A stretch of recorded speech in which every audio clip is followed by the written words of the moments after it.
Hello साथियों, कैसे हैं आप सभी। मैं विवेक एक बार फिर से आप सभी साथियों का आपके अपने परिवार एग्जामपुर में हार्दिक स्वागत करता हूं। हम हैं एग्जामपुर कलम से क्रांति। क्या आप सभी को बाबू मेरी आवाज आ रही है? ऐसा तो नहीं है कि खांसी के कारण जो मेरी आवाज गला बैठा हुआ है, मेरे शब्द समझ में नहीं आ रहे हो। मेरा गला बैठा हुआ है, वो तुम जानते हो उसका कारण क्या है। लेकिन मुझे ईमानदारी से इतना बताओ, मुझे ईमानदारी से इतना बताओ कि आपको आवाज तो आ रही है ना? इतना बता के चलो, आवाज तो आ रही है ना? इतना बता के चलो सब लोग कि हाँ भैया सही आ रही है गलत आ रही है। फिर हम लोग खींचेंगे, फिर हम लोग खींचेंगे। बहुत बढ़िया। चलिए, तो देखो मेरे साथ ये स्पेशल टॉपिक है। ये जो क्लास लगाई है यूपी पुलिस कांस्टेबल के, कौन सी?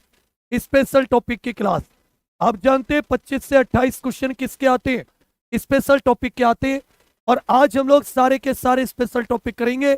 आप देखोगे कि आप स्पेशल टॉपिक में कितने बेहतर हो या आप स्पेशल टॉपिक में बाबू कितने बेहतर नहीं हो। तो सब लोग पेन कॉपी लेकर बैठिएगा। बाबा श्याम के आशीर्वाद से क्लास को शुरू करते हैं। गेहूं, जौ और चना किस ऋतु की फसलें? भारत में 3 फसल सीजन है, खरीफ, रबी, जायद। ठीक है भैया। गेहूं, जौ, चना, सरसों। गेहूं, जौ, चना, सरसों, मसूर इत्यादि जो हैं, ये सारी की सारी रबी की फसलें। कौन सी फसलें? रबी की। ज्यादा नहीं समझाऊंगा। जबकि साथी धान कह लो, चावल, कपास, मक्का, ज्वार, बाजरा, ज्वार, बाजरा, मक्का, जूट, ज्वार, बाजरा, मक्का, जूट, सोयाबीन, मूंगफली, ये सारी की सारी कैसी फसलें? ये सारी की सारी खरीफ की फसलें। इन दोनों के बीच में एक साथी खरबूज, तरबूज, ककड़ी, घिया, इस तरह का एक मौसम आता है जायद का। पहले का उत्तर भी आपका बिल्कुल सही है। भारत में सर्वाधिक गन्ना उत्पादन करने वाला राज्य है। भारत में सर्वाधिक गन्ना उत्पादन करने वाला राज्य। क्वेश्चन नंबर लिखकर चलता रहिएगा। अगर विश्व में देखें, विश्व में गन्ना उत्पादक देखें तो पहले स्थान पर ब्राजील आता है। क्या आता है? ब्राजील आता है। भारत में याद रखिएगा यूपी सर्वाधिक गन्ना, दूसरे पर महाराष्ट्र आ जाता है। यूपी उत्पादकता में भी सर्वाधिक है, इसलिए गन्ना जो है उत्तर प्रदेश की मुख्य नगदी फसल है। उत्तर प्रदेश की कैसी फसल है? मुख्य नगदी फसल है। कहोगे भारत का सबसे पहला कृषि विश्वविद्यालय कौन सा था? भारत का पहला कृषि विश्वविद्यालय कौन सा था? तो 1960 नवंबर 1960 में इलिनोस इलिनोस विश्वविद्यालय अमेरिका के सहयोग से, इलिनोस विश्वविद्यालय अमेरिका के सहयोग से, इलिनोस विश्वविद्यालय अमेरिका के सहयोग से नवंबर 1960 में भारत के पहले कृषि विश्वविद्यालय की स्थापना हुई थी। GB Pant agriculture university, GB Pant, यह साथी कृषि विश्वविद्यालय जो उत्तराखंड के पंतनगर में स्थित है, भारत का पहला कृषि विश्वविद्यालय। तरबूज, खरबूज, ककड़ी, ये कौन से फसल ऋतु में आती हैं? तरबूज, खरबूज, ककड़ी, ये कौन सी फसल ऋतु की फसलें? कमेंट्स को ठीक करो बेटा, सबके सब उत्तर दीजिए क्वेश्चन नंबर लिखकर। बेटा 1 रुपए वाला सबके सब ज्वाइन कर लेना और परेशान मत होइए, जिसके पैसे कटे उसे भी मिल जाएगा, टेंशन मत लो। कहोगे बड़े भैया ये जायद ऋतु की फसलें, ये किसकी फसलें? जायद ऋतु की फसलें। मार्च अप्रैल में इनकी बुवाई होती है और अच्छे से याद रखिएगा इनकी साथी जून से पहले कटाई, मई जून में इनकी क्या हो जाती है? कटाई हो जाती है, मई जून तक। तो जो ग्रीष्म ऋतु होती है ये ग्रीष्म ऋतु में बोई जाती है। चौथे का उत्तर भी आपका बिल्कुल सही है। ऑपरेशन फ्लड किससे संबंधित है? भारत में ऑपरेशन फ्लड ये किससे संबंधित है? भारत में ऑपरेशन फ्लड किससे संबंधित है? तो याद रखिएगा 1965 में नेशनल डेयरी डेवलपमेंट बोर्ड की स्थापना हुई, जिसका हेडक्वार्टर गुजरात के आणंद में। कहां पर है भाई? गुजरात के आणंद में। इसी संस्था ने 1970 में दूध का उत्पादन बढ़ाने के लिए ऑपरेशन फ्लड, या जिसको श्वेत क्रांति भी कहते हैं, जिसको श्वेत क्रांति भी कहते हैं, तो ऑपरेशन फ्लड, जिसको व्हाइट रिवॉल्यूशन या श्वेत क्रांति भी कहते हैं बाबू, ये दूध का उत्पादन बढ़ाने से संबंधित है। पांचवें का उत्तर भी आपका बिल्कुल सही है। ऑपरेशन ग्रीन ये साथी किससे जुड़ा है? ऑपरेशन ग्रीन्स ये किससे जुड़ा है? ऑपरेशन ग्रीन्स ये किससे जुड़ा है? फिर साथी पहले तो इसमें शुरुआत में प्रारंभ में 3 फसलें थी। प्रारंभ में इसमें कितनी फसलें थी? इसमें 3 फसलें थी। बाद में अन्य फसलें भी जोड़ी गई। बाद में साथी अन्य फसलें, इसमें वो सारी की सारी फल और सब्जियां हैं, सारे के सारे वो फल सब्जियां जो जल्दी खराब हो जाती हैं, जो जल्दी खराब हो जाती हैं, जब तक खेत से मार्केट तक जाती हैं वो खराब हो जाती हैं। तो अगर किसी किसान की ऐसी फसल खराब हो जाती है, उसको सरकार सब्सिडी देती है। बफरिंग हो रही हो क्योंकि मुझे यह इंटरनेट का चिन्ह नजर नहीं आ रहा।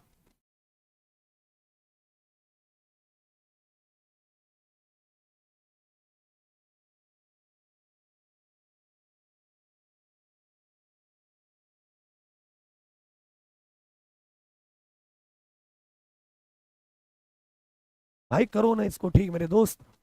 लेकिन अब ठीक हुआ क्या भैया? अब ठीक हुआ ये? अब इंटरनेट आया बीच में, मुझे लगता है कुछ सेकंड के लिए इंटरनेट। राष्ट्रीय बीज निगम की स्थापना, राष्ट्रीय बीज निगम। देखिए यदि पूछे राष्ट्रीय बीज अनुसंधान केंद्र, राष्ट्रीय बीज अनुसंधान केंद्र का पूछे, राष्ट्रीय बीज अनुसंधान केंद्र, तो ये वाराणसी में है। कहां पर है? वाराणसी में। और यदि national seed science and technology centre पूछे, बीज विज्ञान, राष्ट्रीय बीज विज्ञान केंद्र पूछे, तो ये साथी मऊ उत्तर प्रदेश में, मऊ उत्तर प्रदेश में। राष्ट्रीय बीज निगम कह लो या नेशनल सीड कॉरपोरेशन, 1963 में इसकी स्थापना हुई थी। राष्ट्रीय कृषि नीति ये कब लागू की गई थी? राष्ट्रीय कृषि नीति ये साथी कब लागू की गई थी? अब ये बिल्कुल सही चल रहा है। अब के मत करो। बहुत शाबाश। एक बार सबके सब अपने छोटे भाई बहनों के लिए सारे के सारे व्हाट्सएप पर शेयर कर दें। 28 जुलाई 2000, इस बार पेट में भी एक क्वेश्चन पूछा गया और तुमने एक चीज देख,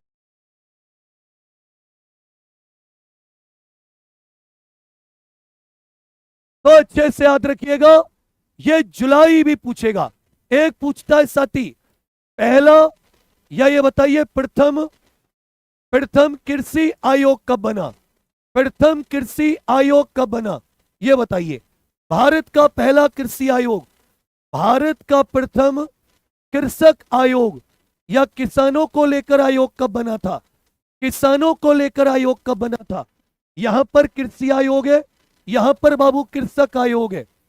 ये बीच बीच में कुछ गड़बड़ हो रही है, पता नहीं ये क्यों हो रही है, मेरी समझ से बाहर है।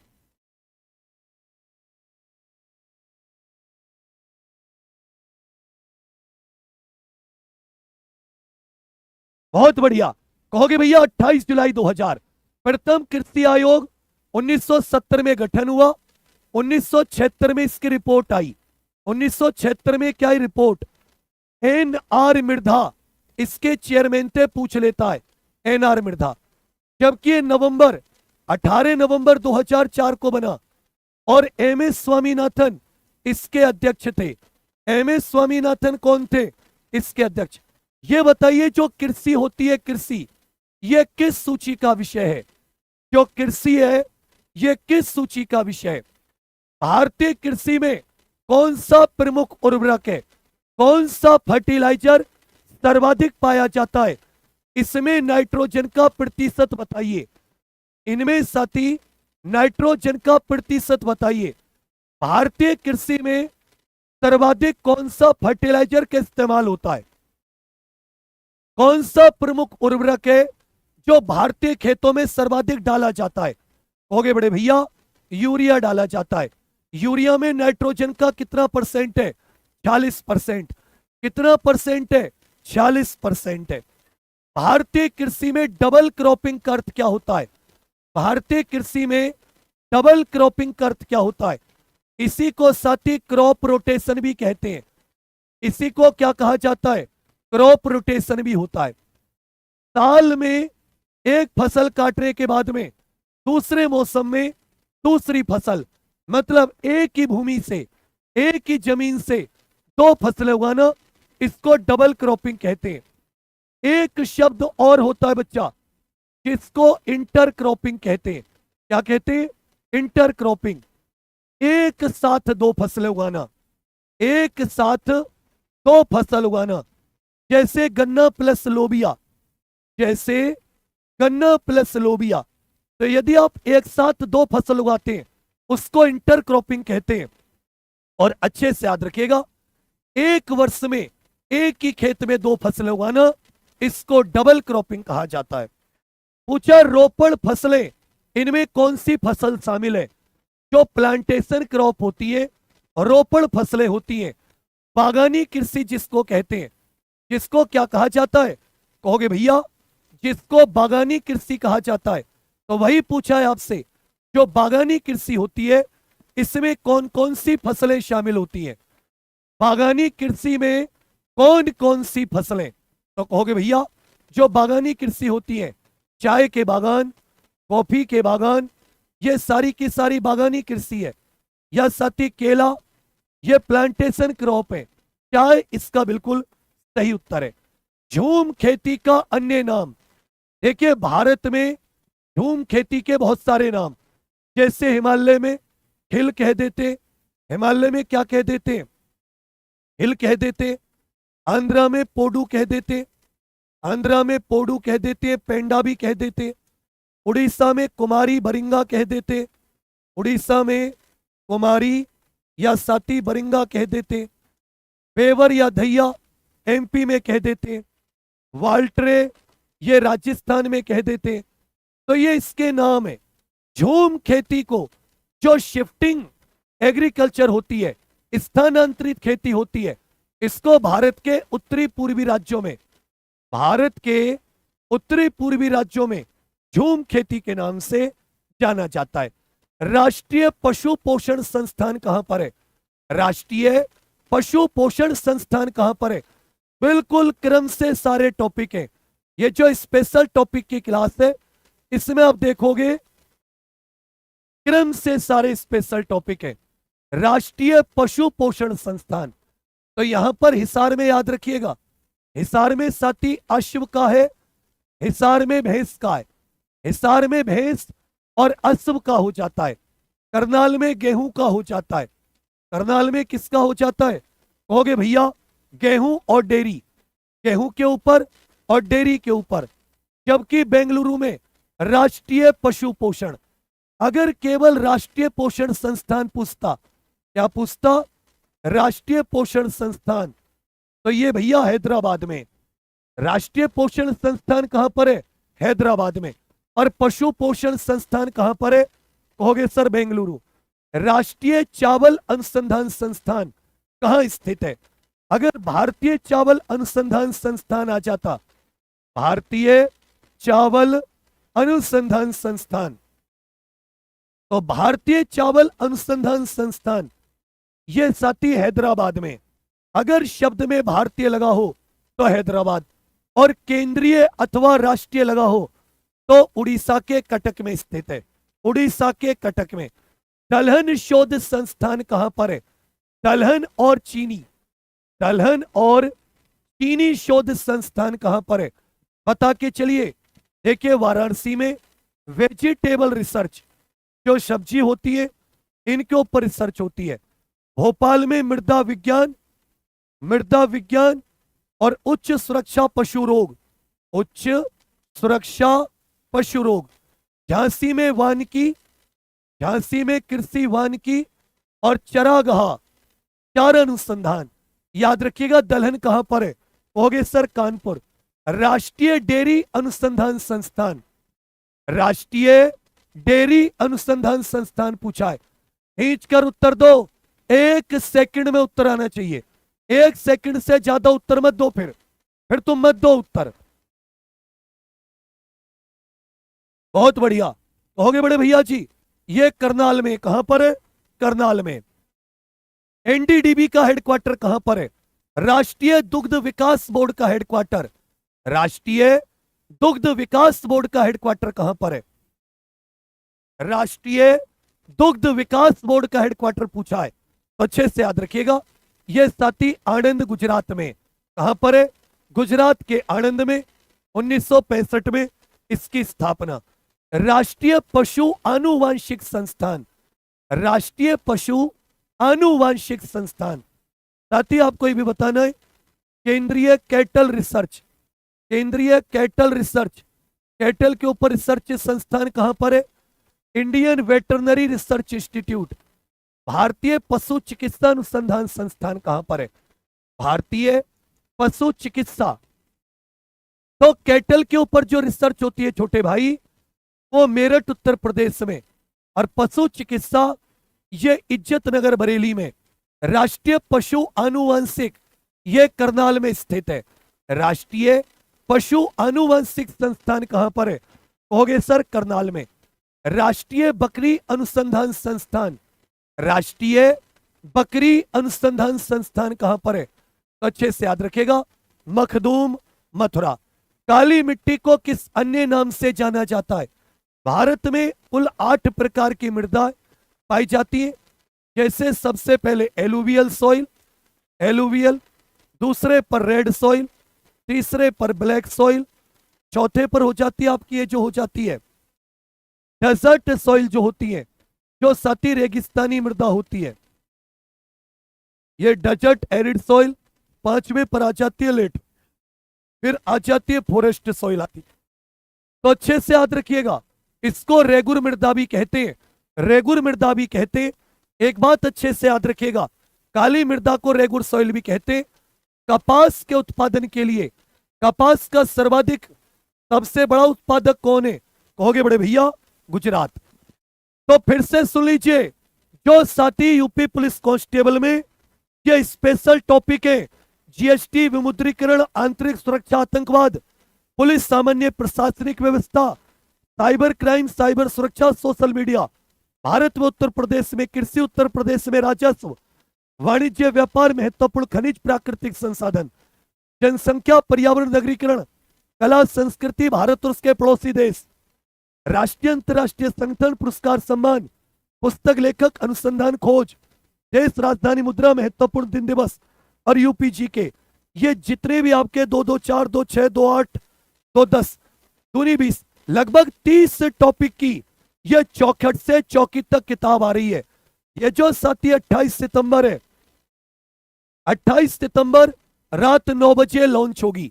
28 सितंबर रात 9 बजे आप सीधे फ्लिपकार्ट से ऑर्डर कर सकते हैं, कैश ऑन डिलीवरी। ये जो आपकी किताब बता रहा हूं, ये 30 क्वेश्चन की किताब है। 30 क्वेश्चन चैलेंज के साथ यूपी कांस्टेबल में इस किताब से बनेंगे।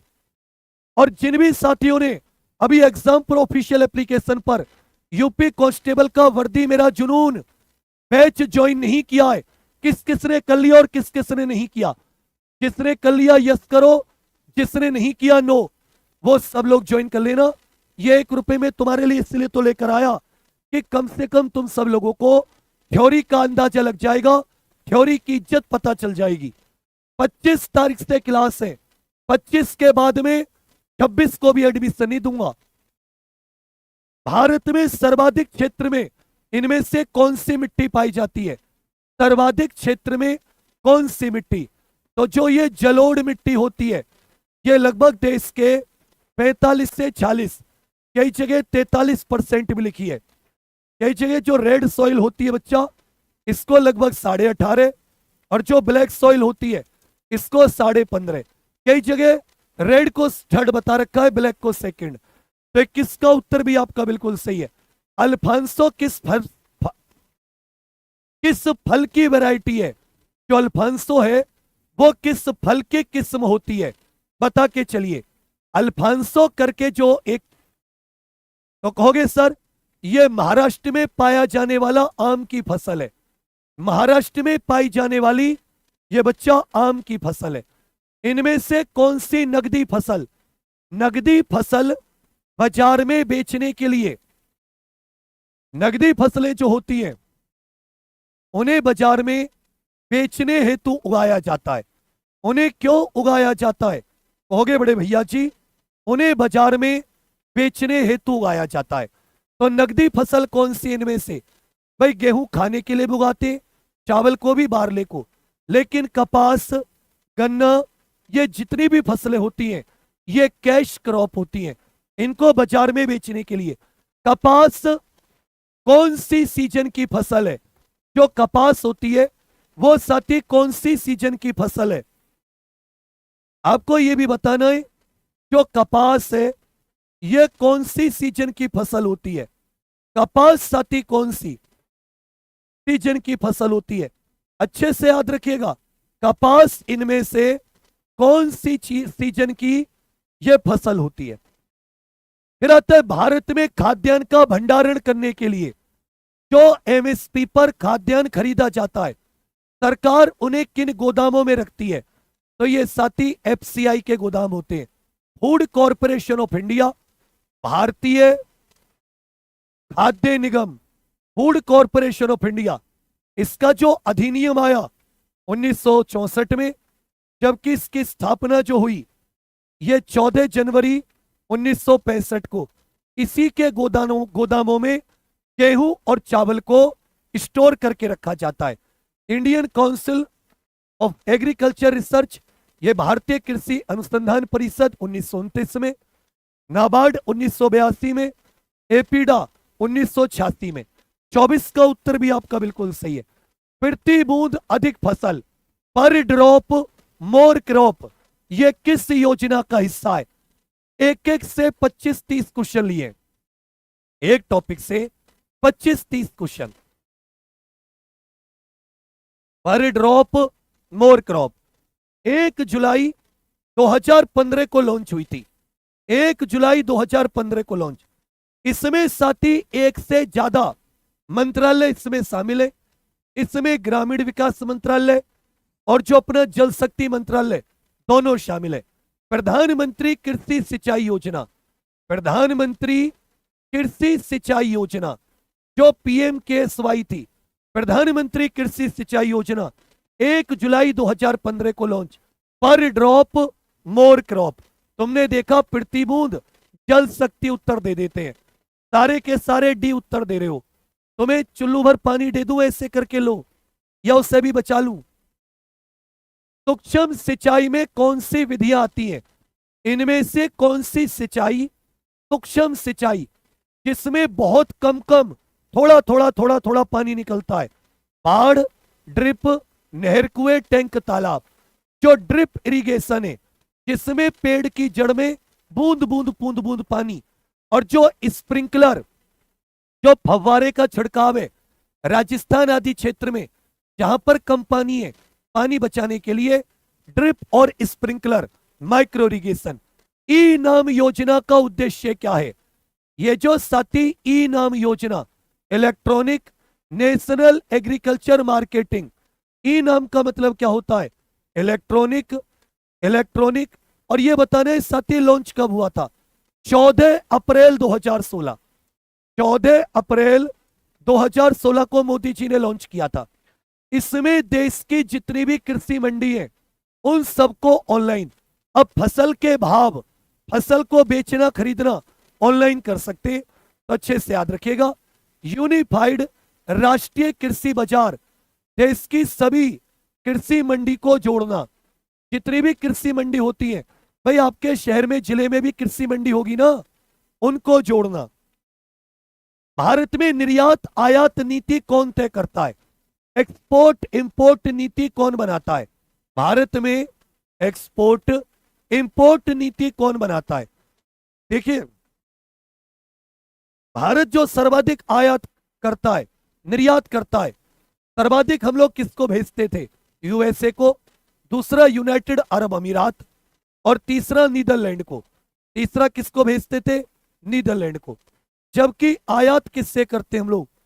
सर्वाधिक चीन से आयात करते हैं। वाणिज्य मंत्रालय कौन बनाता है? वाणिज्य एवं उद्योग मंत्रालय। ये बताइए वर्तमान वाणिज्य उद्योग मंत्री कौन है? तो भारत का जो वाणिज्य मंत्रालय है, यह साथी आयात निर्यात नीति बनाता है। मेक इन इंडिया योजना किससे संबंधित है? मेक इन इंडिया 27 सेक्टर को कवर करती है। कितने सेक्टर? 27 सेक्टर को कवर करती है। 25 सितंबर 2014 को लॉन्च, 25 सितंबर 2014 को यह योजना लॉन्च की गई थी। मेक इन इंडिया भारत में साथी मैन्युफैक्चरिंग को बढ़ावा देने के लिए, भारत में मैन्युफैक्चरिंग को बढ़ावा देने के लिए क्या रखा है? कौन सी एक लघु उद्योग है? देखिए 1 अप्रैल 2025 से ये साथी फिर से परिभाषाएं बदल गई हैं। इसकी जो साथी सूक्ष्म, लघु और मध्यम उद्योग की परिभाषा, सूक्ष्म, लघु और मध्यम, एक होता है इन्वेस्टमेंट और एक होता है टर्नओवर। इन्वेस्टमेंट और एक क्या होता है? टर्नओवर। सूक्ष्म में 2.5 करोड़ तक का इन्वेस्टमेंट, 10 करोड़ तक का टर्नओवर। लघु साथी 25 करोड़ तक का इन्वेस्टमेंट, 25 करोड़ तक का इन्वेस्टमेंट और अच्छे से याद रखिएगा 100 करोड़ तक का टर्नओवर। जो मध्यम होंगी, स्मॉल, मीडियम स्मॉल या एमएसएमई जिसको कहते हैं माइक्रो स्मॉल मीडियम एंटरप्राइजेस, या जाता है साथी आपका, या जाता है आपका, तो ये क्या हो गई हैं? ये तीनों की तीनों बदल गई हैं। इस चीज को अच्छे से नोट कर लेना।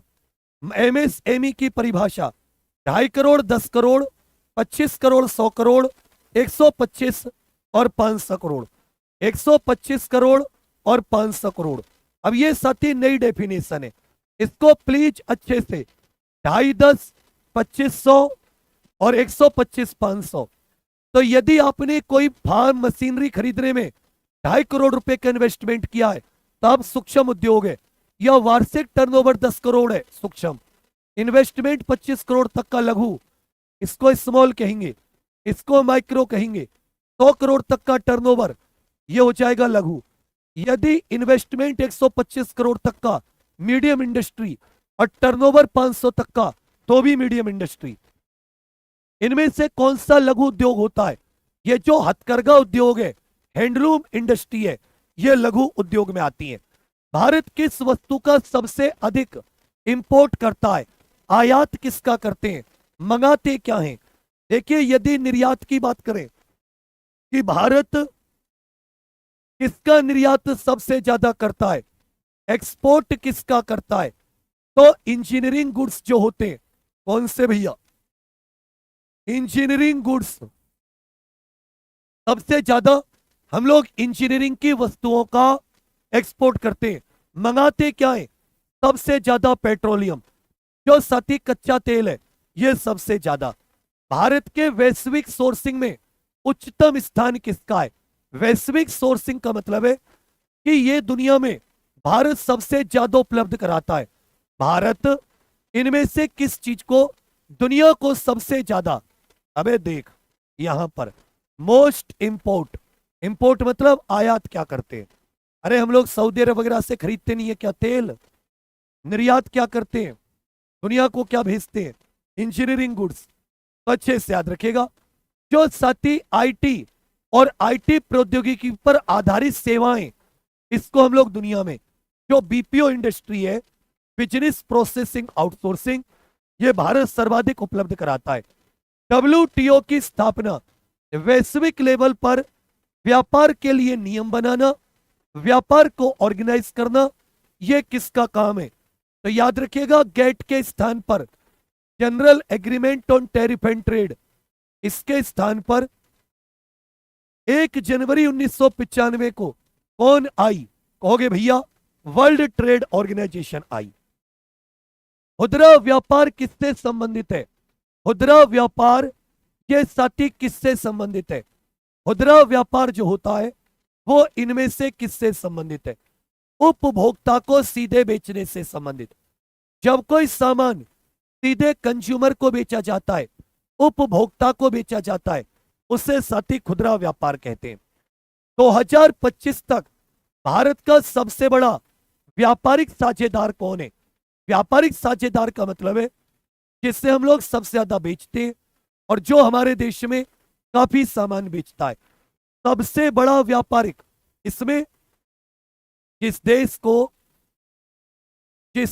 को भारत सर्वाधिक एक्सपोर्ट करता है, जिस देश को भारत सर्वाधिक एक्सपोर्ट करता है, इनमें कौन हो जाएगा? हो गए साथी अमेरिका। जबकि चीन से हम सबसे ज्यादा इंपोर्ट करते हैं। इंस्टामार्ट ने 2025 में किस तरह की बिक्री पहल शुरू की है? इंस्टामार्ट करके एक ऑनलाइन कंपनी है, ई कॉमर्स कंपनी है। इसने कौन सी बिक्री पहल शुरू की है? इंस्टामार्ट ने, अच्छे से याद रखिएगा, बैंक ऑफर और साथ ही इसने वॉलेट डिस्काउंट के साथ यह बिक्री शुरू की है। एंट्री पोर्ट व्यापार का क्या अर्थ होता है? एंट्री पोर्ट ट्रेड का क्या अर्थ होता है? मान लो कोई चीज है, जैसे ये बीच का कोई देश है, इसने भारत से कोई सामान खरीदा और भारत से सामान खरीद के उसे किसी तीसरे देश को बेच दिया, तो दूसरे देश से सामान खरीद के फिर किसी देश को निर्यात कर देना, तो आयात करके फिर अन्य देश को निर्यात करना, आयात करके फिर अन्य देश को निर्यात करना, इसको एंट्री पोर्ट ट्रेड कहते हैं। अगस्त 2025 में भारत का कुल एक्सपोर्ट कितना था? अगस्त 2025 में भारत का टोटल एक्सपोर्ट कितना है? कहोगे भैया इसमें 69.16 बिलियन डॉलर, 69.16 बिलियन डॉलर, जबकि 79 बिलियन डॉलर के आसपास ये हमारा इंपोर्ट है। ये क्या भैया? इंपोर्ट। प्रश्न संख्या 39, 2025 में भारत का विदेशी मुद्रा भंडार कितने बिलियन डॉलर तक? 11 सितंबर के आसपास भारत का विदेशी मुद्रा भंडार, इसमें साथ ही 4 चीजें आती हैं और आरबीआई इसको मैनेज करता है। इसमें आरबीआई के पास जो विदेशी मुद्रा है वो, हमारे पास जो गोल्ड है, जो आईएमएफ के पास हमारे एचडीआर है, और साथ ही रिजर्व ट्रांच जो होती है आईएमएफ के पास जो हमारा साथी रिजर्व है, इन चारों को मिलाकर यह विदेशी मुद्रा भंडार बनता है। 700 बिलियन डॉलर। कितना पहुंच गया था? 700 बिलियन डॉलर। ई कॉमर्स किसे कहते हैं? ई कॉमर्स का पापा बताइए। ई कॉमर्स किसे कहते हैं? ई कॉमर्स का पापा बताइए। ई कॉमर्स किसे कहते हैं? Michael Aldrich. क्या कहते भैया? Michael Aldrich. Michael Aldrich. जबकि Boston computer exchange, Boston computer exchange, Boston computer exchange ये दुनिया की पहली ई कॉमर्स कंपनी है। 1982 में प्रथम e commerce company, e commerce company, जबकि 1979 में माइकल एल्ड्रिक करके व्यक्ति है, माइकल एल्ड्रिक, इसी ने सबसे पहले ई कॉमर्स का पापा कहते हैं इसको। ई कॉमर्स, ई माने इंटरनेट के माध्यम से, इलेक्ट्रॉनिक माध्यम से, तो इंटरनेट के माध्यम से व्यापार, ई कॉमर्स। तो साथियों जो जीके जीएस स्पेशल है, ये जो 30 टॉपिक की जो स्पेशल टॉपिक है, इसकी बिल्कुल मेरी पढ़ाई हुई थ्योरी, एक एक चीज बिल्कुल, और उसी पर पीछे साथी पूछे गए और नए क्वेश्चन। ये किताब बहुत ही कम रेट में 28 तारीख को उपलब्ध है। 28 को रात को इसकी लॉन्चिंग है फ्लिपकार्ट पर, सब लोग तैयार रहना। ये कितने क्वेश्चन होंगे इसी में? इस किताब से 25 से 30 क्वेश्चन मिलेंगे तुम्हें पेपर में। भारत में सबसे अधिक शहरी आबादी वाला राज्य है। भारत में सबसे अधिक शहरी आबादी, परसेंटेज में देखोगे गोवा, भाई परसेंटेज में शहरीकरण कहां पर ज्यादा है? कहोगे सर गोवा में, और आबादी के हिसाब से महाराष्ट्र में। भारत की 2011 की जनगणना के अनुसार कुल जनसंख्या कितनी थी? 2011 की जनगणना के अनुसार देवानंद 200 किताब थी, खत्म हो गई होंगी, पर कोई परेशान होने की बात थोड़ी नहीं है, कल फिर आएंगी भैया, हर दिन 200 किताब है ना। चलिए, तो कहोगे 121 करोड़ या 1 अरब 21 करोड़? किस राज्य की जनसंख्या सर्वाधिक थी? 2011 की जनगणना, पानी डालना है। किस राज्य की जनसंख्या सर्वाधिक? होगे सर, सबसे पहले यूपी, यूपी के बाद में महाराष्ट्र, महाराष्ट्र के बाद में बिहार, महाराष्ट्र के बाद में बिहार। 2011 की जनगणना के अनुसार किस केंद्र शासित प्रदेश की जनसंख्या सबसे कम? यह जनगणना वाला टॉपिक है, एक एक टॉपिक को उठा रहा हूं, उसके कैसे क्वेश्चन पूछे जाते हैं वो सब आपको करा रहा हूं। कहोगे भैया लक्षद्वीप की सबसे कम थी। भारत की साक्षरता दर 2011 की जनगणना में भारत की औसत साक्षरता दर कितनी थी? तो याद रखिएगा 74.04%। 74.04। किस राज्य की साक्षरता दर सबसे ज्यादा? किस राज्य की जिसमें पुरुषों की 82.14 और महिलाओं की फीमेल की 65.46 कुछ इतना ही करके थी, ओवरऑल 74.04। किस राज्य की साक्षरता दर सबसे ज्यादा? केरल की, सबसे कम बिहार की। 2011 की जनगणना के अनुसार भारत का लिंगानुपात बताइए। प्रति 1000 पुरुषों पर महिलाओं की संख्या, प्रति 1000 पुरुषों पर महिलाओं की संख्या 2001 की जनगणना में 933, 10 बढ़ के 943। 943। किस राज्य का लिंगानुपात सबसे कम? किस राज्य का लिंगानुपात सबसे कम? किस राज्य का? कहोगे बड़े भैया इसमें सबसे कम लिंगानुपात ये हरियाणा का है। सबसे अधिक जनसंख्या वाला शहर, सबसे अधिक जनसंख्या वाला शहर, सबसे अधिक जनसंख्या वाला शहर, तो शहरों में मुंबई की जनसंख्या सर्वाधिक थी। भारत की जनसंख्या का कितना प्रतिशत शहरी क्षेत्रों में निवास करती है? शहरी जनसंख्या का प्रतिशत पूछा है, शहरी जनसंख्या का प्रतिशत। होगे भैया 31.2, लगभग 68.8 के करीब ये साथी ग्रामीण क्षेत्रों में, जिसको 69 भी कह सकते हो, और 31.1 के करीब ये साथी शहरों में। सर्वाधिक जनसंख्या घनत्व वाला राज्य, सबसे कम अरुणाचल प्रदेश का। सर्वाधिक जनसंख्या घनत्व 200 किताबी तो फ्री थी, क्या अपना घर बार बेच के दूं? अरे भाई प्रतिदिन 200 ही तो होंगी, 200 के बाद में तो पैसों में दिखाएगा। कहोगे सर बिहार का जनसंख्या घनत्व सर्वाधिक। किस राज्य का लिंगानुपात सर्वाधिक था? सबसे कम तो हरियाणा का। सर्वाधिक लिंगानुपात किस राज्य का था? कहोगे भैया ये केरल का। किस राज्य की साक्षरता दर सबसे कम? किस राज्य की साक्षरता दर? किस राज्य की साक्षरता दर सबसे कम? किस राज्य की साक्षरता दर सबसे कम? होगे बड़े भैया किस राज्य की साक्षरता दर सबसे कम? बिहार की साक्षरता दर। भारत में किस भाषा के बोलने वालों की सर्वाधिक संख्या है? किस भाषा के बोलने वालों की सर्वाधिक संख्या? क्वेश्चन नंबर लिखकर उत्तर दीजिए, बिना क्वेश्चन नंबर के नहीं। होगे भैया हिंदी।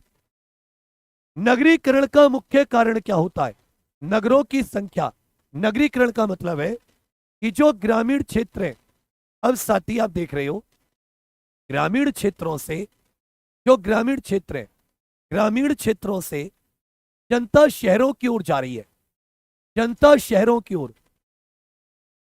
हर बार देखते होंगे आपको कुछ घर खाली दिखते होंगे गांव के, तो क्योंकि साथी इंडस्ट्रियलाइजेशन बढ़ा है, औद्योगिकीकरण बढ़ा है, फैक्ट्रियां लग रही हैं, उनमें लोगों को काम मिलता है, नौकरी मिलती है, तो लोग एग्रीकल्चर पर डिपेंड नहीं होना चाहते। गांव में खेती जीविका का मुख्य साधन है, शहरों में फैक्ट्रियों में काम मिल जाता है।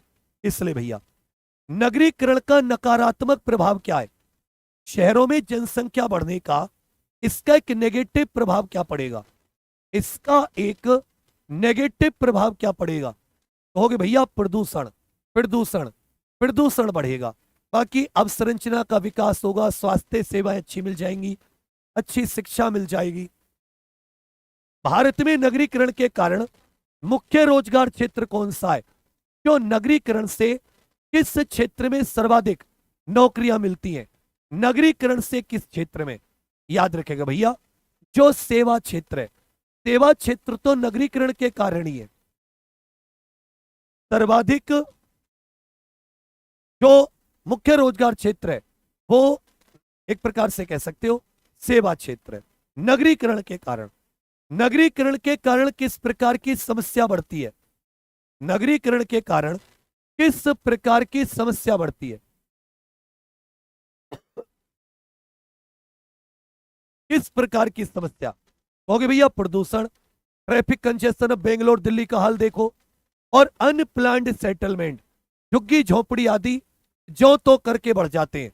तो ये सारी की सारी समस्याएं। नगरीकरण की दर में वृद्धि सबसे अधिक, या ये कह सकते हैं हाईएस्ट, सर्वाधिक नगरीकरण दर कहां की है? सर्वाधिक नगरीकरण, सर्वाधिक नगरीकरण का अर्थ होता है नगरीय जनसंख्या का प्रतिशत। नगरीय जनसंख्या का प्रतिशत, नगरीय जनसंख्या का प्रतिशत सर्वाधिक कहां पर है? नगरीय जनसंख्या, कहोगे भैया गोवा। कुल जनसंख्या, कुल नगरीय कुल शहरी जनसंख्या में, कुल शहरी जनसंख्या में तो महाराष्ट्र है 59 का उत्तर। भारत में सब सर्वाधिक शहरीकरण वाला शहर कौन सा है? सर्वाधिक शहरीकरण का अर्थ है जहां की 97.5% जनसंख्या शहरी क्षेत्र में निवास करती है। केवल 2.5% वहां पर ग्रामीण क्षेत्र पाया जाता है। लगभग 97%। अच्छे से याद रखेगा, दिल्ली सर्वाधिक शहरीकरण वाला क्षेत्र है, सर्वाधिक शहरीकरण वाला क्षेत्र है। प्रदूषण के मुख्य स्रोत क्या होते हैं? प्रदूषण का इनमें से मुख्य स्रोत क्या है भाई? बताइए। कृषि हो गया, जनसंख्या, नगरीकरण हो गया, अब पर्यावरण वाला टॉपिक आ गया। अब कौन सा आ गया? पर्यावरण।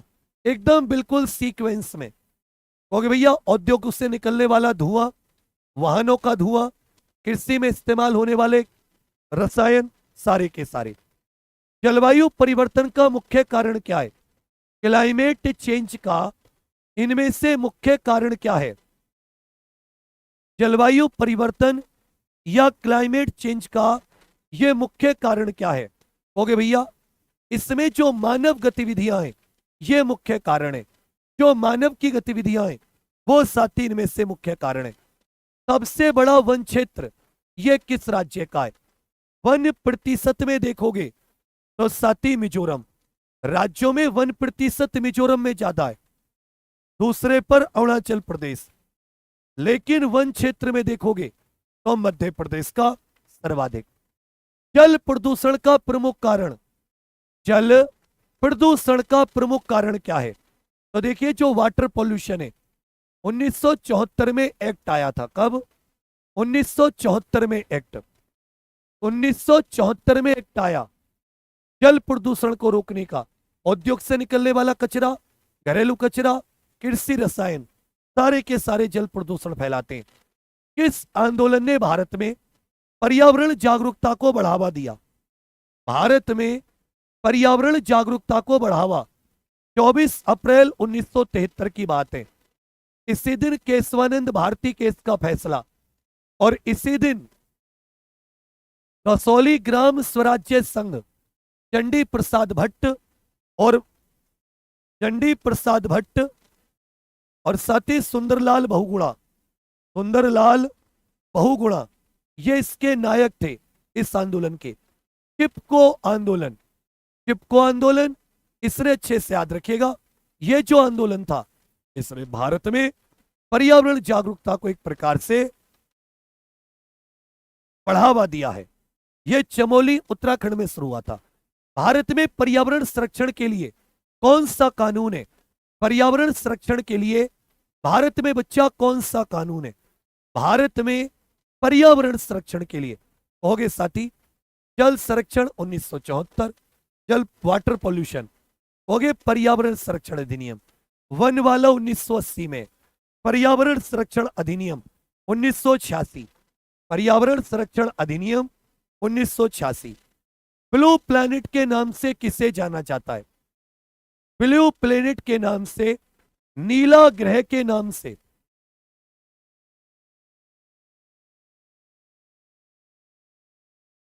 नीला ग्रह के नाम से हो गए सर, पृथ्वी को जाना जाता है।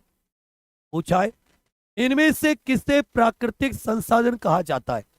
इनमें से किसे प्राकृतिक संसाधन कहा जाता है? इनमें से किसे? तो जल, वायु, वन, मृदा, ये सब के सब याद रखिएगा प्राकृतिक संसाधन है। सतत विकास का मुख्य उद्देश्य क्या है? 1987 में एक रिपोर्ट आई जिसको ब्रंटलैंड रिपोर्ट कहते हैं। ये नॉर्वे के एक प्रधानमंत्री थी, उन्हीं के नाम पर ब्रंटलैंड रिपोर्ट। इस रिपोर्ट में सबसे पहले सतत विकास या धारणीय विकास शब्द की चर्चा हुई। इसमें अच्छे से याद रखिएगा, पर्यावरण को नुकसान पहुंचाए बिना संसाधनों का इस प्रकार उपभोग कि भविष्य की आने वाली भविष्य की आने वाली पीढ़ियों के लिए भी संसाधन उपलब्ध रहे। तो आर्थिक वृद्धि, पर्यावरण संरक्षण, सामाजिक समावेशन, सारे के सारे। ओजोन परत कहां पर स्थित है? जो ओजोन परत है, देखिए ओजोन यूवीसी किरणों को रोकती है। ये अल्ट्रावायलेट किरण जो सी प्रकार की होती हैं, इनको रोकने का काम करती है। यही सबसे ज्यादा हानिकारक होती है। कुछ हद तक बी वालों को भी ए वाली आर पार आ जाती है, उनका नुकसान नहीं होता। इसके सर्वाधिक 12 से 35 किलोमीटर यह सर्वाधिक मात्रा में पाई जाती है समताप मंडल में। डॉब्सन इकाई में इसकी मोटाई मापते हैं, डॉब्सन यूनिट में इसकी सतही मोटाई मापते हैं, स्ट्रेटोस्फेयर या समताप मंडल। इसीलिए समताप मंडल को कभी कभी हम लोग ओजोन मंडल भी कह देते हैं। क्या कह देते हैं? ओजोन मंडल। भारत में जैव विविधता अधिनियम कब लागू हुआ? भारत में जैव विविधता अधिनियम ये कब लागू हुआ? हो गए सर 2002 में, biological diversity act. Kaziranga national park कहां स्थित है? काजीरंगा नेशनल पार्क कहां पर स्थित है?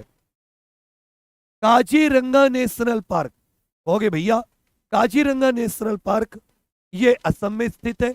अधिकतम आनुवंशिक विविधता ये किसमें पाई जाती है? आनुवंशिक विविधता का मतलब है जहां विभिन्न प्रकार की प्रजातियां, आनुवंशिक विविधता का मतलब है विभिन्न प्रकार की प्रजातियां, ये साथी चावल में पाई जाती है। इसमें पाई जाती है चावल फसल में। एंडेमिक प्रजातियां क्या होती हैं? इनको स्थानिक प्रजाति भी कहते हैं। हिंदी में क्या कहा जाता है? स्थानिक प्रजाति। एंडेमिक अथवा स्थानिक प्रजाति। सभी के सभी उत्तर दीजिए खींचकर। जो साथी 1 रुपए वाले बैच से नहीं जुड़े सबके सब जुड़ जाइए। 25 तारीख से क्लास है, एक की भी क्लास छूटनी नहीं चाहिए। 7-8 घंटे की क्लास है, एक भी दिन छूटी उम्मीद टूटी।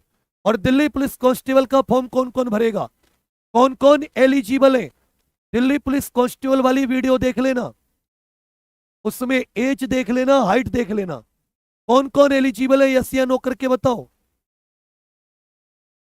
जो केवल एक खास स्थान पर पाई जाती हैं, जो उस स्थान के अलावा पूरी दुनिया में कहीं नहीं पाई जाती। भारत में सबसे अधिक जैव विविधता ये किस क्षेत्र में पाई जाती है?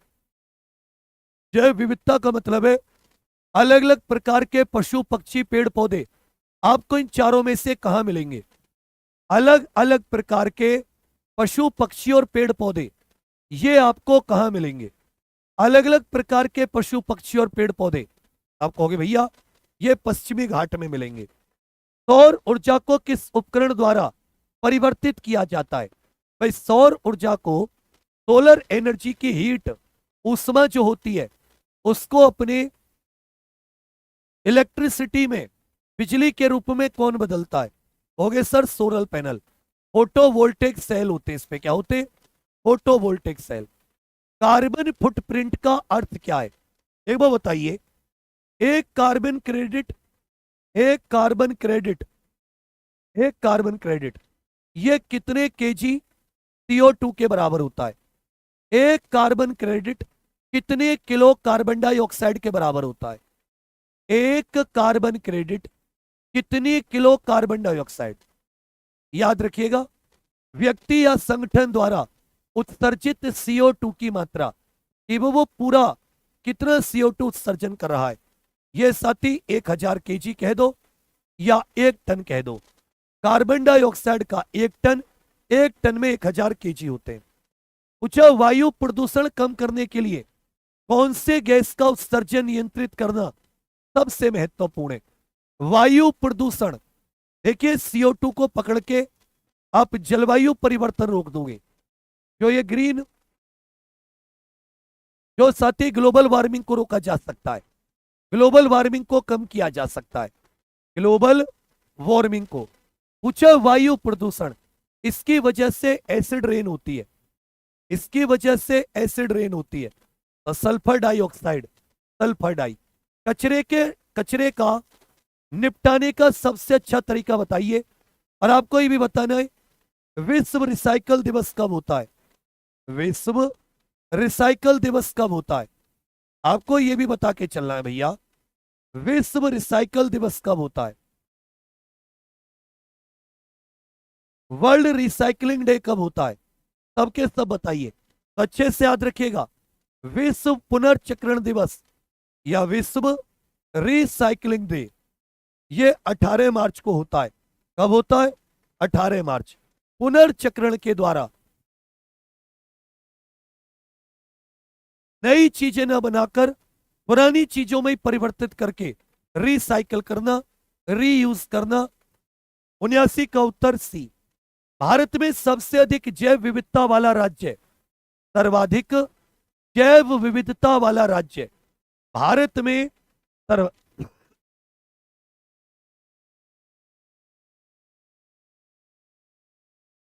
सर्वाधिक बेटा ड्राइविंग लाइसेंस बनवा लो, अभी नहीं चाहिए। कब चाहिएगा? जब आप फिजिकल के समय पर जाओगे। कहोगे भैया इनमें से केरल है। क्या है? केरल।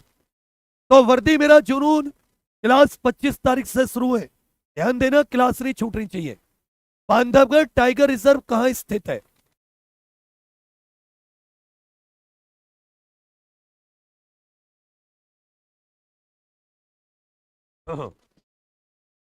बांधवगढ़ टाइगर रिजर्व ये बाबू कहां पर स्थित है? होगे सर, ये मध्य प्रदेश में स्थित है। किस नदी के जल का प्रदूषण सबसे अधिक है? मतलब इनमें से कौन सी नदी है जो इन चारों में सर्वाधिक जल प्रदूषित है? मतलब जिसमें फैक्ट्रियों का कचरा बहुत ज्यादा प्रदूषित है, काली पड़ जाती है। होगी भैया जी यमुना नदी। इन चारों में यमुना। भारत में पहला नेशनल पार्क कौन सा है? भारत का पहला नेशनल पार्क कौन सा है? भारत का पहला नेशनल पार्क कौन सा है? होगे sir, Jim Corbett national park, Uttarakhand.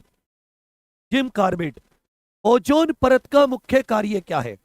यह बताइए। ओजोन संरक्षण दिवस कब मनाया जाता है? और प्रत्येक वर्ष 16 सितंबर ओजोन संरक्षण दिवस या विश्व ओजोन दिवस मनाया जाता है। पूछा है ओजोन परत का मुख्य कार्य यूवी किरणों से पृथ्वी को बचाना, पराबैंगनी किरणों से पृथ्वी को बचाना।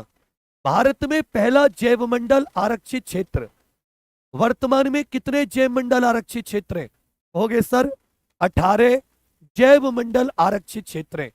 कितने? 18 जैवमंडल आरक्षित क्षेत्र। इनमें पहला कौन सा है? नीलगिरी। भारत में ओजोन परत सुरक्षा के लिए कौन सा अंतरराष्ट्रीय समझौता लागू है? पूछा है इनमें से कौन सा अंतरराष्ट्रीय समझौता ओजोन परत की सुरक्षा, ओजोन परत के संरक्षण से संबंधित है? ओजोन परत की सुरक्षा या संरक्षण कहोगे बड़े भैया? ये मॉन्ट्रियल प्रोटोकॉल। मॉन्ट्रियल प्रोटोकॉल कौन सा यूपी का पारंपरिक डांस है? यूपी का या यूपी में प्रचलित शास्त्रीय नृत्य है। यूपी में प्रचलित, इसके यूपी में दो घराने भी हैं, लखनऊ घराना और बनारस घराना। इसके दो घराने भी हैं। कौन कौन से? लखनऊ और बनारस। हो गए भैया कथक डांस। उत्तर प्रदेश की पारंपरिक चित्रकला शैली कौन सी है? उत्तर प्रदेश की पारंपरिक, ये अच्छे से याद रखिएगा, ये साथी मथुरा ब्रज क्षेत्र की, ये मथुरा ब्रज क्षेत्र की पारंपरिक चित्रकला शैली है। याद रखिएगा सांझी कला। जो पिछवई कला है, पिछवई, ये राजस्थान की है, पिछवई पेंटिंग राजस्थान, जबकि वर्ली महाराष्ट्र की, मधुबनी बिहार की। अच्छे से याद रखिएगा, जो सांझी चित्रकला है कौन सी? सांझी चित्रकला। क्वेश्चन नंबर लिखिए, ये उत्तर प्रदेश की। काशी इनमें से किसके लिए फेमस है? जो काशी है, वाराणसी है, इनमें से किस प्रकार की साड़ियों के लिए फेमस है? जो बनारस है, किस प्रकार की साड़ियों के लिए? हो गए भैया बनारसी साड़ी। कौन सा नाटक शैली उत्तर प्रदेश में प्रसिद्ध है? उत्तर प्रदेश में किस प्रकार की नाटक शैली प्रसिद्ध है? तो याद रखिएगा, उत्तर प्रदेश की नौटंकी हो जाती है, रामलीला मंचन जो होता है, यह भी सती थिएटर, या आप ये कह सकते हैं नाटक शैली है, रामलीला। यक्षगान कर्नाटक, भरतनाट्यम तमिलनाडु, कुचिपुड़ी आंध्र प्रदेश। प्रश्न संख्या 91, ब्रज क्षेत्र इनमें से किसके लिए प्रसिद्ध है? ब्रज क्षेत्र, कृष्ण लीला, रासलीला, ठुमरी, ये सारी की सारी कलाएं ये ब्रज क्षेत्र में होती हैं। कथक नृत्य में प्रमुख ताल वाद्य यंत्र कौन सा है? कौन सा साथी परकशन इंस्ट्रूमेंट कथक में सर्वाधिक इस्तेमाल होता है? कौन सा इनमें से कथक डांस में सर्वाधिक प्रयोग किया जाता है? याद रखिएगा तबला। इनमें से कौन सा? तबला। लखनऊ घराने का संगीत किस प्रकार का है? लखनऊ घराने का जो, तो कथक और ठुमरी और ख्याल, कथक, ठुमरी और ख्याल। फतेहपुर सीकरी किस शासक द्वारा बनवाया गया? या फतेहपुर सीकरी शहर की स्थापना किसके द्वारा? फतेहपुर सीकरी शहर की स्थापना हो गए सर अकबर के द्वारा। उत्तर प्रदेश में कौन सा प्रमुख बौद्ध धर्म स्थल है भगवान गौतम बुद्ध जी से जुड़ा हुआ? उत्तर प्रदेश में इनमें से देखिए, उत्तर प्रदेश में भगवान गौतम बुद्ध जी से जुड़े हुए कई स्थल है, जैसे सारनाथ पहला उपदेश, मृत्यु कुशीनगर। तो इनमें से सारनाथ ऑप्शन में ये आपका बिल्कुल सही है। कौन सा उत्तर प्रदेश की पारंपरिक शिल्प नहीं है? इनमें से कौन सा उत्तर प्रदेश की पारंपरिक शिल्प नहीं है? संगमरमर जड़ना, ये भी है भैया। चिकनकारी लखनऊ, जरदोजी भी है। कांथा टांके, ये उत्तर प्रदेश का नहीं है। किस लोक नृत्य का आयोजन बुंदेलखंड क्षेत्र में फसल कटाई के समय किया जाता है? बुंदेलखंड क्षेत्र में फसल कटाई के समय किसका आयोजन किया जाता है? हो गए भैया शेरा डांस। ये चरकुला मथुरा क्षेत्र में, ब्रज क्षेत्र में। ढोलिया वर्तमान में उत्तराखंड का है। कर्मा छत्तीसगढ़। प्रसिद्ध सूफी संत शेख सलीम चिश्ती की दरगाह ये कहां स्थित है? शेख सलीम चिश्ती की दरगाह। जय माता दी भाई सबको। पहला नवरात्रा था। कहोगे बड़े भैया फतेहपुर सीकरी। उत्तर प्रदेश का राजकीय फूल, राजकीय वृक्ष अशोक हो जाता है। राजकीय वृक्ष क्या हो जाता है? कहोगे भैया अशोक। जबकि पलाश क्या होता है? राष्ट्रीय फूल। राक गोरखपुरी के नाम से कौन प्रसिद्ध है? राक गोरखपुरी के नाम से यह साथी कौन प्रसिद्ध है? राक गोरखपुरी के नाम से कौन प्रसिद्ध है? रघुपति सहाय, रघुपति सहाय, रघुपति सहाय। बहू बेगम का मकबरा उत्तर प्रदेश में कहां स्थित है? बहू बेगम का मकबरा यह उत्तर प्रदेश में कहां स्थित है? अच्छे से याद रखिएगा। यह साथी अयोध्या, पुराना नाम फैजाबाद। अयोध्या, पुराना नाम फैजाबाद। उत्तर प्रदेश का वर्तमान नाम कब पड़ा? संयुक्त प्रांत से नाम बदलकर उत्तर प्रदेश कब पड़ा? संयुक्त प्रांत से नाम बदलकर उत्तर प्रदेश कब पड़ा? तो याद रखिएगा 24 जनवरी 1950। उत्तर प्रदेश का इनमें से कौन सा जिला बुंदेलखंड क्षेत्र में आता है? उत्तर प्रदेश का कौन सा जिला इनमें से बुंदेलखंड क्षेत्र में आता है? याद रखिएगा झांसी। झांसी।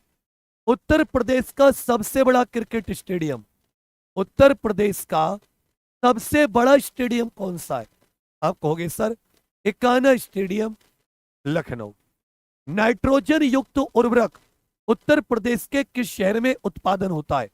नाइट्रोजन मतलब यूरिया, नाइट्रोजन वाले इनमें से किस शहर में उत्तर प्रदेश में यूरिया? तो याद रखिएगा कानपुर। कानपुर। कहेगा किस तिथि को उत्तर प्रदेश दिवस मनाया जाता है? बिल्कुल बेसिक लेवल रखा है। इस सब की बेस्ट थ्योरी के लिए चौखट से चौकी तक इस किताब का नाम क्या रखा है?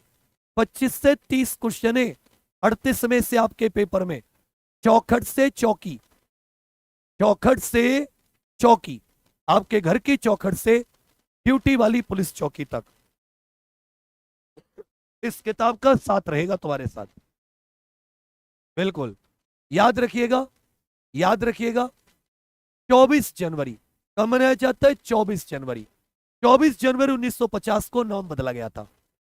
उत्तर प्रदेश का प्रमुख या उत्तर प्रदेश का राजकीय पशु कौन सा है? उत्तर प्रदेश का राज्य पशु कौन सा है? उत्तर प्रदेश का राजकीय पशु बारहसिंगा उत्तर प्रदेश का राजकीय पशु है। उत्तर प्रदेश का सबसे पुराना राजस्व विभाग, सबसे पुराना ऐसा विभाग जो उत्तर प्रदेश को टैक्स लाके देता था। तो हमेशा से जो भू राजस्व विभाग है यह सबसे पुराना है। ब्रिटिश शासन के समय उत्तर प्रदेश में भूमि कर की प्रमुख प्रणाली कौन सी थी? या भू राजस्व की प्रमुख प्रणाली, भू राजस्व की प्रमुख प्रणाली 1820 के समय पर यह हॉल्ट मैकेंजी ने इसका आविष्कार किया। हॉल्ट मैकेंजी और विलियम बेंटिक ने इसको आगे बढ़ाया। इसका नाम था महालवाड़ी प्रणाली। उत्तर प्रदेश में राजस्व संग्रह का वर्तमान प्रमुख अधिनियम कौन सा है? संयुक्त उत्तर प्रदेश भू राजस्व अधिनियम 1901 के स्थान पर इसको साथ ही 2015 में लागू किया गया उत्तर प्रदेश राजस्व संहिता 2006। वर्तमान में उत्तर प्रदेश राजस्व संहिता 2006। राजस्व निरीक्षक रेवेन्यू इंस्पेक्टर का मुख्य कार्य क्या होता है? देखिए उत्तर प्रदेश में राजस्व की बात आए तो सबसे ज्यादा राज्य जीएसटी से, फिर आ जाता है स्टाम्प व रजिस्ट्रेशन टैक्स जो आता है, स्टाम्प व रजिस्ट्रेशन। दूसरा आता है एक्साइज, दूसरा क्या जाता है एक्साइज जो साथी वेट जिसको बोलते हैं शराब से, और तीसरा स्टाम्प व रजिस्ट्रेशन। आरआई का मुख्य कार्य होगे सर भूमि मापन और रिकॉर्ड का रखरखाव। उत्तर प्रदेश में जमींदारी उन्मूलन अधिनियम यह कब आया? तो इसी प्रकार के टॉपिक के विशेष, यह टॉपिक और किसी एग्जाम की तैयारी में नहीं आते, केवल यूपी कांस्टेबल में पूछता है केवल। होगे भैया 1950 में। उत्तर प्रदेश में भूमि सुधार का प्रमुख उद्देश्य क्या था? उत्तर प्रदेश में भू राजस्व भूमि सुधार टॉपिक है ना, अरे सिलेबस देख लिया करो, यही सब है, अच्छे से याद रखिएगा। जमींदारी व्यवस्था को समाप्त करना और जो किराएदार थे जमींदारों की जमीन पर उनको मालिकाना हक देना। यूपी में राजस्व संग्रह का सबसे बड़ा हिस्सा कहां से आता है? राजस्व संग्रह का सबसे बड़ा हिस्सा याद रखिएगा स्टेट के जो कर होते हैं। उत्तर प्रदेश राजस्व परिषद कब स्थापित की गई थी?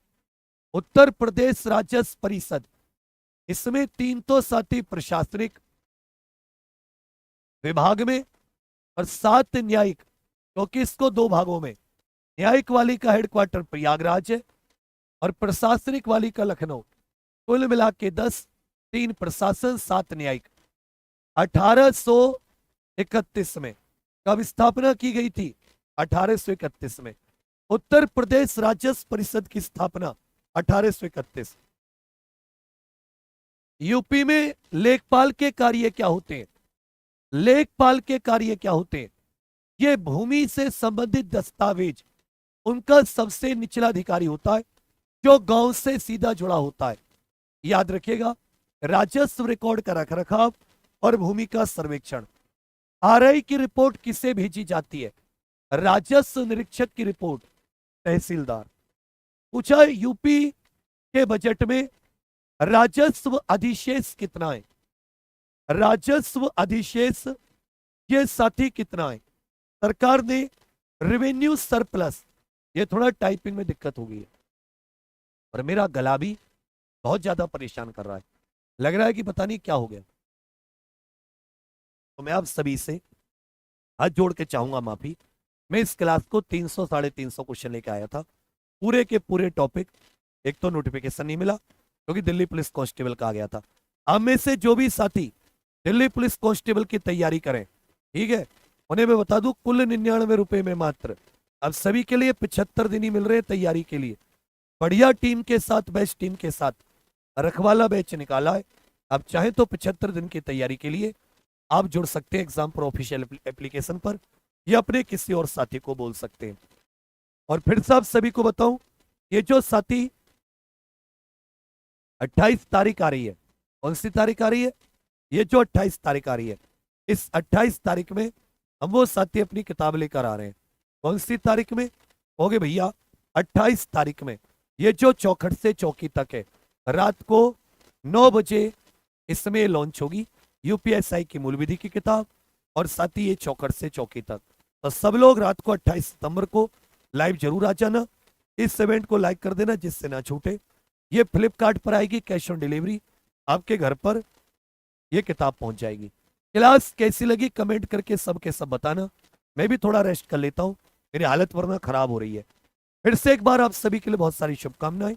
अभी group D, Delhi police constable, MP police constable, UPSI चारों क्लास चल रही है, आप चाहे तो उन्हें देख सकते हैं। थैंक यू आप सभी के लिए, धन्यवाद।